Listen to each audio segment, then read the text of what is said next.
Galatia 2. Paulus diakui oleh para rasul. Kemudian setelah lewat 14 tahun, aku pergi pula ke Yerusalem dengan Barnabas, dan Titus pun kubawa juga. Aku pergi berdasarkan suatu penyataan, dan kepada mereka kubentangkan Injil yang kuberitakan di antara bangsa-bangsa bukan Yahudi. Dalam percakapan tersendiri kepada mereka yang terpandang, supaya jangan dengan percuma aku berusaha atau telah berusaha. Tetapi kendati pun Titus yang bersama-sama dengan aku adalah seorang Yunani, namun ia tidak dipaksa untuk menyunatkan dirinya. Memang ada desakan dari saudara-saudara palsu yang menyusup masuk, yaitu mereka yang menyelundup ke dalam untuk menghadang kebebasan kita yang kita miliki di dalam Kristus. Supaya dengan jalan itu mereka dapat memperhambakan kita. Tetapi sesaat pun kami tidak mau mundur dan tunduk kepada mereka, agar kebenaran Injil dapat tinggal tetap pada kamu. Dan mengenai mereka yang dianggap terpandang itu, bagaimana kedudukan mereka dahulu, itu tidak penting bagiku, sebab Allah tidak memandang muka.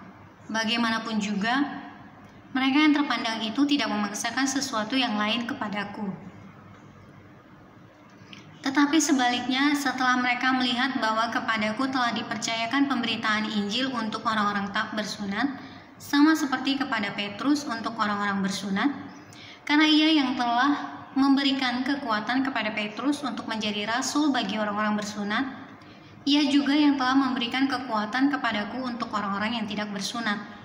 Dan setelah melihat kasih karunia yang dianugerahkan kepadaku, maka Yakobus, Kefas, dan Yohanes yang dipandang sebagai soko guru jemaat berjabat tangan dengan aku dan dengan Barnabas sebagai tanda persekutuan, supaya kami pergi kepada orang-orang yang tidak bersunat dan mereka kepada orang-orang yang bersunat.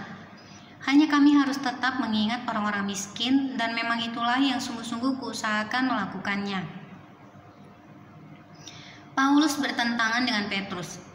Tetapi waktu Kefas datang ke Antiokhia, aku berterang-terang menentangnya, sebab ia salah. Karena sebelum beberapa orang dari kalangan Yakobus datang, ia makan sehidangan dengan saudara-saudara yang tidak bersunat. Tetapi setelah mereka datang, ia mengundurkan diri dan menjauhi mereka karena takut akan saudara-saudara yang bersunat.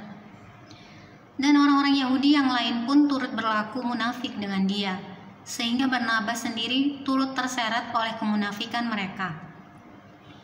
Tetapi waktu kulihat bahwa kelakuan mereka itu tidak sesuai dengan kebenaran Injil, aku berkata kepada Kefas di hadapan mereka semua, jika engkau seorang Yahudi, hidup secara kafir dan bukan secara Yahudi, bagaimanakah engkau dapat memaksa saudara-saudara yang tidak bersunat untuk hidup secara Yahudi? Yang terutama juga untuk orang Kristen keturunan Yahudi. Menurut kelahiran kami adalah orang Yahudi dan bukan orang berdosa dari bangsa-bangsa lain. Kamu tahu bahwa tidak seorang pun yang dibenarkan oleh karena melakukan hukum Taurat, tetapi hanya oleh karena iman dalam Kristus Yesus. Sebab itu kami pun telah percaya kepada Kristus Yesus supaya kami dibenarkan oleh karena iman dalam Kristus dan bukan oleh karena melakukan hukum Taurat. Sebab tidak ada seorang pun yang dibenarkan oleh karena melakukan hukum Taurat. Tetapi jika kami sendiri sementara kami berusaha untuk dibenarkan dalam Kristus ternyata adalah orang-orang berdosa, apakah hal itu berarti bahwa Kristus adalah pelayan dosa? Sekali-kali tidak.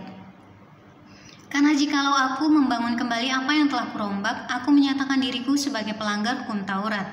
Sebab aku telah mati oleh hukum Taurat untuk hukum Taurat, supaya aku hidup untuk Allah. Aku telah disalibkan dengan Kristus. Namun aku hidup, tetapi bukan lagi aku sendiri yang hidup, melainkan Kristus yang hidup di dalam aku. Dan hidupku yang kuhidupi sekarang di dalam daging adalah hidup oleh iman dalam Anak Allah yang telah mengasihi aku dan menyerahkan dirinya untuk aku. Aku tidak menolak kasih karunia Allah, sebab sekiranya ada kebenaran oleh hukum Taurat, maka sia-sialah kematian Kristus.